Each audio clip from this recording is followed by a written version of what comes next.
7-10. Il est 7h48, Sonia De Villers, votre invitée ce matin est eurodéputée La France Insoumise. Bonjour Manon Aubry. Bonjour. Hier soir, premier grand meeting à Montreuil, pardonnez ma voix, je la récupère petit à petit. Hier soir, donc premier grand meeting à Montreuil du nouveau Front Populaire. Sur scène, sur la photo finale, deux figures historiques des Insoumis, Raquel Garrido et Alexis Corbière, députés sortants qui n'ont pas été réinvestis par votre parti. Certains dénoncent une purge suite à leur désaccord avec Jean-Luc Mélenchon. Est-ce que vous êtes à l'aise avec cette mise à l'écart ?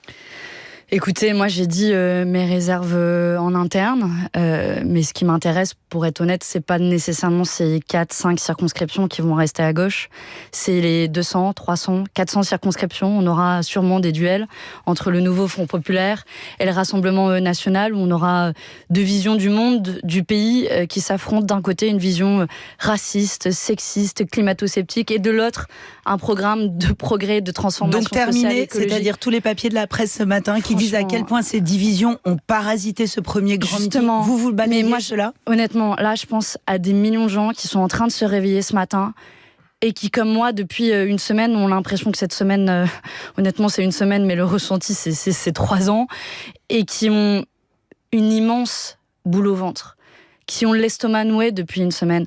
Samedi dernier, à la grande manifestation, je compte pas le nombre de personnes qui sont venues me voir en pleurant et en me disant: qu'est-ce que vous allez faire pour nous sauver ? Qui ont pleuré parce que ce sont des gens racisés qui seront les premiers touchés par les politiques du Rassemblement National, parce que les droits des femmes seront attaqués. Ils s'attaqueront dès le premier jour au planning familial en supprimant les moyens, parce qu'ils s'attaqueront aux droits sociaux, parce qu'ils feront le tri des malades à l'hôpital. Parfaitement. Moi, c'est sur ça que j'ai envie de faire campagne. Je comprends très bien. Il n'empêche que vous proposez une alternance, vous proposez une contre-offensive, vous proposez un contre-pouvoir politique. On a envie de savoir à qui on s'adresse. Le journal Le Monde s'est tout de même procuré la charte que la France Insoumise a fait signer aux candidats pour les législatives, les engageant, je cite, à respecter la discipline de vote du parti, à défendre le projet et la stratégie définie par LFI, et surtout à soutenir coûte que coûte le candidat de LFI lors de la présidentielle de 2027. Est-ce que c'est une remise au pas ?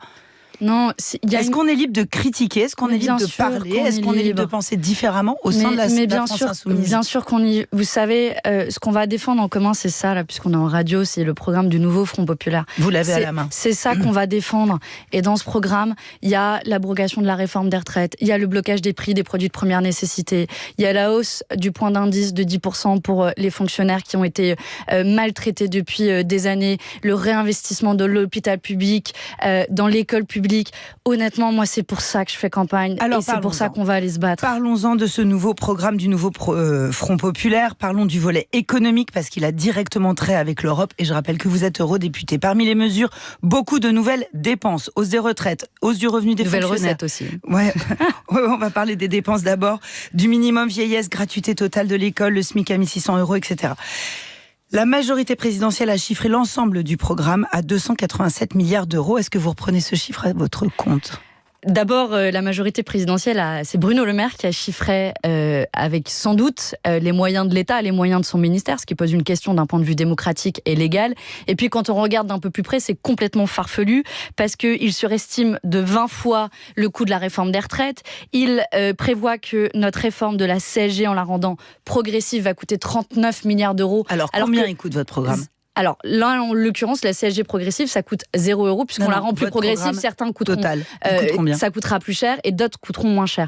Nous sommes en train de le chiffrer. Vous l'aurez dans les prochaines heures. Nous avons largement de quoi le financer. En rétablissant l'impôt de solidarité sur la fortune, vous récupérez 10 milliards d'euros. Avec une taxation sur les super profits, vous récupérez 15 milliards d'euros. Je peux vous faire la liste, elle est longue et elle va être technique pour un matin quand les gens se réveillent.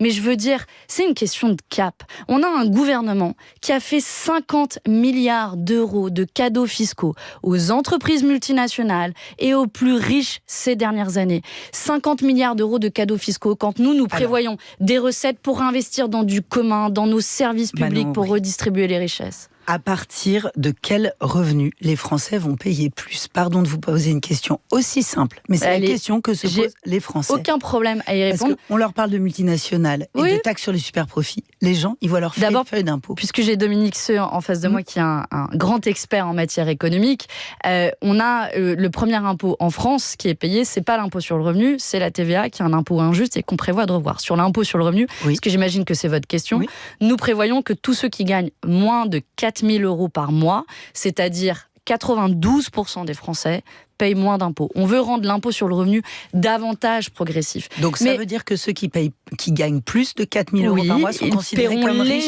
C'est ce que François Hollande avait dit. Ils paieront légèrement plus et ensuite ce sera progressif. Vous voyez l'histoire. Donc quand je gagne plus de 4 000 € par mois, mes impôts vont augmenter légèrement si c'est à 4 000 € et beaucoup plus si vous êtes Bernard Arnault. C'est une évidence. Écoutez, entre 4 000 € par mois et Bernard Arnault, il y a beaucoup de Français maintenant au prix. C'est pour ça que je fais la différence.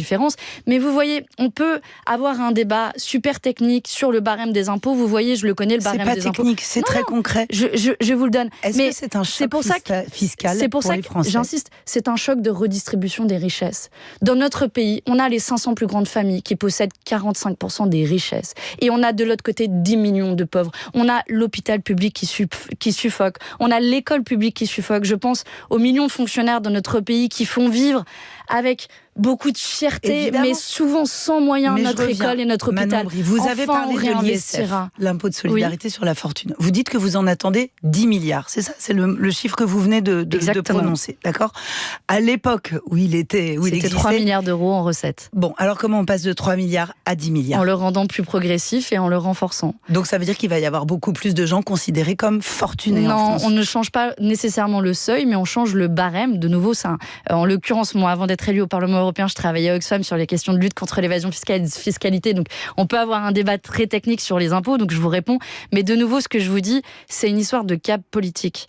Et c'est cette élection et cette campagne un peu éclair, on doit avoir un affrontement de projet contre projet, cap contre cap. Vous avez d'un côté un gouvernement qui a définancé les retraites, l'école, qui a baissé les prélèvements obligatoires pour les entreprises. De l'autre, nous suspendrons les politiques antisociales. Et oui, nous l'assumons, c'est une question de vision politique. Et j'ai envie de dire, ça n'a pas véritablement changé du projet de la gauche, je termine juste là-dessus.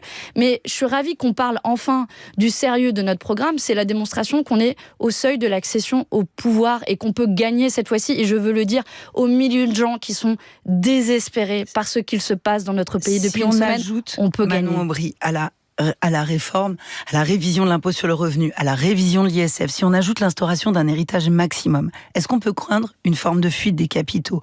Est-ce qu'on peut craindre que les gens les plus riches en France organisent le départ de leur argent ? Quand il y avait un ISF, est-ce que vous savez la part des Français qui fuyaient l'ISF français ? Dites-nous. C'est 0,2% des contributeurs de l'ISF. C'est peanuts. Et en plus de cela, nous prendrons des mesures de lutte contre l'évasion fiscale. Je vous l'ai dit, c'était mon métier avant. En considérant le Luxembourg, les Pays-Bas, l'Irlande comme des paradis fiscaux, la moitié des sommes qui sont évadées de France, elles sont vers nos voisins européens. On prendra enfin un bras-le-corps cette question et on a autour de nous des économistes qui sont extrêmement compétents sur le sujet. Alors, sur l'Europe, je pense à Gabriel Zucman ou à Thomas Piketty qui sont des experts. Sur l'Europe, c'est très important parce que beaucoup d'observateurs craignent une aggravation du déficit français avec un tel programme. La Commission européenne doit lancer une procédure de déficit excessif contre la France demain. Le 19 juin, c'est demain. Ça arrive après la dégradation de la note sur la dette française. Vous en tenez compte de cette procédure ? Vous en tenez compte des règles européennes ? Écoutez, c'est le résultat de la politique menée par le gouvernement depuis 7 ans. Donc c'est à eux qu'il faut poser des questions et rendre des comptes. Rassurez-vous, notre budget sera à l'équilibre à l'horizon de la fin du mandat. Mais je le redis, oui, nous assumons... budget à l'équilibre d'ici la fin du mandat ? D'ici la fin du mandat. Mais nous assumons... Vous constaterez que beaucoup d'observateurs en doutent.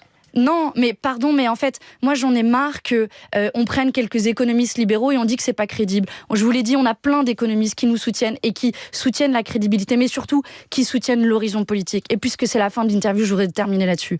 Aux gens qui désespèrent, engagez-vous, venez nous aider, c'est possible de gagner.